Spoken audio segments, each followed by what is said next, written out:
오늘 8화 보신 분들 깜짝 놀라셨죠?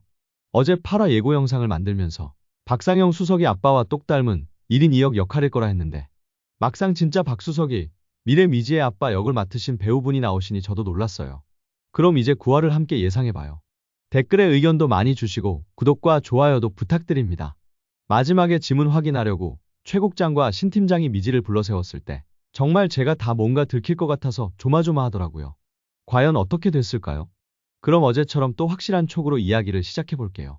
미지의 서울은 정말 완성도도 높고 감정이입도 잘 되는 게 작가님과 제작진 분들이 정말 요소요소에 왜 그렇게 될 수밖에 없는지 납득할 수 있는 이유를 설명해 두셨어요.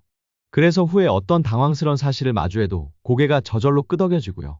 오늘도 왜 확신을 하면서 이야기하는지 끝까지 보셔야 알 수 있어요. 정말 매의 눈으로 샅샅이 떡밥을 모아봤어요. 우선 이 이야기를 하려면 박수석 이야기를 해야 할 것 같아요. 박수석 처음 등장했을 때는 기존에 뿌려진 내용들이 있어서 미지가 대하는 듯이 저도 정말 속으로 나쁜 놈의 시키하면서 봤었거든요. 그런데 웬걸 미지한테 선물할 때 이 녀석도 무슨 반지나 목걸이 같은 거 주면서 다시 접근하려고 하나 싶었는데 뜬금없는 책갈피가 나오더니 딸 미래가 준 거라고 했을 때는 이거 오해였나 싶더라고요. 그냥 박상영과 미래가 서로 남녀가 아닌 직장에서의 동료 그리고 약간은 정신적으로 의지하는 관계인가 싶었어요. 그러다가 최 국장, 신 팀장과 함께 저녁 식사를 하는데 미래를 막 엄청 감싸주더라고요. 진짜 오해하는 거였구나 싶었는데 이거 갑자기 확제를 뿌리네요. 미래한테 들었던 쌍둥이 이야기. 그러니까 나무 같던 미래는 박수석을 정말 진심으로 마음 터놓고 이야기할 수 있는 상대로 생각했던 거예요. 어쩌면 쌍둥이였던 미지보다 더 의지했던 것 같고요. 하지만 박수석 이놈이 그 이야기를 서슴지 않고 최 국장과 신 팀장한테 하면서 갑작스런 사건에 전환이 생겨버렸어요. 다음날 사내 익명 게시판에는 시안건설 특혜비리 이야기가 올라와 있고 수많은 댓글이 달려 있어요. 사내에선 지난 내부 고발건의 연장선으로 생각해서 미지가 글을 썼다고 생각해요. 최 국장은 사장에게 끌려가서 엄청 혼나고 있고요. 결국 최 국장과 신 팀장은 전날 박수석이 했던 이야기를 본격적으로 확인하려고 계획을 짭니다. 그래서 다음날 미지가 출근하자마자 신 팀장이 본인 오른손 엄지에 밴드를 붙이고 미지를 데리고 나가요. 딱 보자마자 이거 지문으로 확인하려고 하는데 싶더라고요. 어찌나 덜컹하던지. 그러면서 한편 속으로 쌍둥이가 지문이 비슷해서 그냥 통과되려나? 아니면 태희가 혹시 데이터 담당하면서 전산이나 보안까지 라고 생각했는데 아닌 것 같아요. 그렇게 신 팀장이 전산실 앞으로 미지를 데리고 갔는데 여기에 최 국장까지 와 있네요. 이 사람들 참 회사에서 따돌림 당하는 직원을 정말 끝까지 몰아세워서 내쫓을 생각이에요.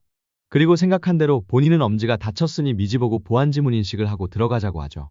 이 장면을 끝으로 8회가 마무리되었는데 흔들리는 카메라 무빙과 미지 눈빛 때문에 저도 속을 뻔했어요. 그럼 이제 다시 거꾸로 상황을 짚어볼게요.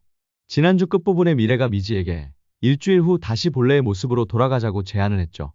그런데 미래는 세진과의 이야기 속에 차츰 본인이 잊고 있던 본인이 진짜 하고자 하는 게 무엇인지에 대해 고민을 시작해요. 그러면서 자연스레 일주일 후가 아닌 좀 더 많은 시간이 필요하게 되었고요.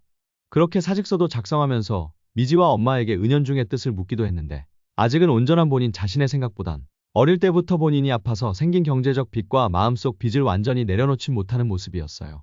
그리고 세진이 말한 옵션, 딸기밭에 남아서 천천히 생각하라는 쪽으로 마음을 굳히고 세진에게 찾아간 것으로 보여요.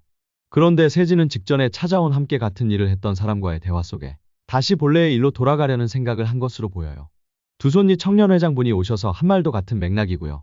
거기에 예고 장면에서 나온 한세진과의 연락이 두절된 모습은 결국 미래가 서울로 올라왔다는 뜻이에요.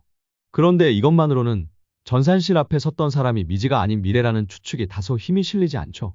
이제 미지를 생각해 볼게요. 미지가 호수와 만나고 집으로 돌아갈 때 태희가 갑작스레 찾아와서 미지가 놀라는 모습이 있었잖아요. 그리고 태희 본인이 수연 선배 동생이라고 고백을 해요. 태희가 왜 찾아왔을까요? 처음 미지가 신사옥 업무를 맡아서 누군가의 도움을 구하려 할 때 태희를 찾아갔던 장면 기억하세요? 이것 역시 또 하나의 복선인데 그때 미지와 태희가 로사식당 대리인 호수와의 회의를 준비할 때 이런 이야기를 해요. 혹시 해킹 같은 건 못해요? 나 핸드폰 하나 정도는 훔쳐올 수 있는데. 이 대사가 떡밥이에요. 악인 3인방이 모여서 술을 마시며 이야기한 내용을 태희가 알게 돼요. 미지에게 먼저 이야기한 걸로 보여요. 하지만 이것만으로는 부족하죠. 이제 진짜 힌트가 있어요. 미지랑 미래가 호수와 이야기할 때 미지가 늘 호수의 오른편에 앉았던 거 기억하시죠?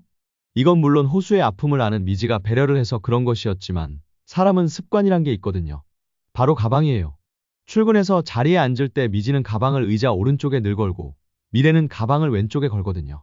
그럼 다시 아까 지문 인식을 하려던 그날로 돌아가면 어땠을까요? 네, 맞아요.